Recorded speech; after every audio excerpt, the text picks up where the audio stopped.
মঞ্চে দাঁড়িয়ে দেশের প্রধানমন্ত্রীর উদ্দেশ্যে অপশব্দ ব্যবহার। পশ্চিমবঙ্গের মুখ্যমন্ত্রী মমতা বন্দ্যোপাধ্যায়ের বিরুদ্ধে এমনই অভিযোগ এনেছেন বিজেপির আইটি সেলের প্রধান অমিত মালব্য। অবশ্য শুধু অভিযোগ আনাই নয়, নিজের দাবির সপক্ষে প্রমাণও পেশ করেছেন তিনি। শুক্রবার বিকেলে নিজের এক্স হ্যান্ডেলে একটি ভিডিও শেয়ার করেন বিজেপি নেতা। 8 সেকেন্ডের সেই ভিডিওয় দেখা যাচ্ছে মঞ্চে দাঁড়িয়ে ভাষণ দিচ্ছেন তৃণমূল নেত্রী।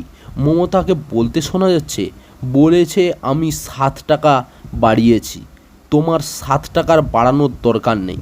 মুখ্যমন্ত্রীর এই মন্তব্য নিয়ে সরব হয়েছেন অমিত। দীর্ঘ ক্যাপশন সহযোগে নিজের এক্স হ্যান্ডেলে মমতার ভাষণের এই ভিডিও শেয়ার করেছেন বিজেপির আইটি সেলের প্রধান।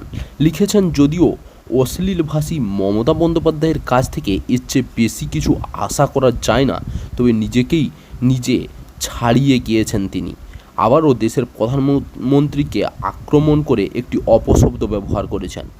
অতীতেও মমতার অপশব্দ ব্যবহারের কথা উল্লেখ করে অমিত লিখেন, এর আগে তিনি এমন একটি অপশব্দ ব্যবহার করেছিলেন, অর্থ হলো যৌনাঙ্গের কেস।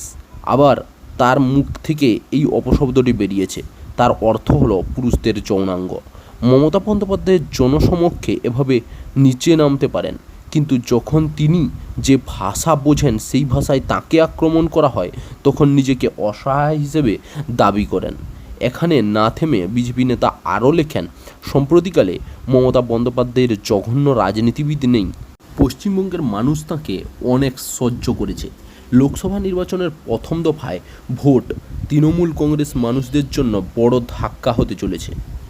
চাকরির খবর থেকে শুরু করে নিয়োগের খবর থেকে শুরু করে ঝড়ঝঞ্ঝা, দেশ বিদেশ, রাজ্য, জেলা এবং আপনার শহরের খবর একটা চ্যানেল আমাদের newsbangla.com সবার আগে আপনারা পেয়ে যাবেন। তাই চ্যানেলটাকে অতি অবশ্যই সাবস্ক্রাইব করে পাশ থেকে বেল আইকনটা ক্লিক করে অল নোটিফিকেশান অন করে রাখুন। জয় হিন্দ, জয় ভারত।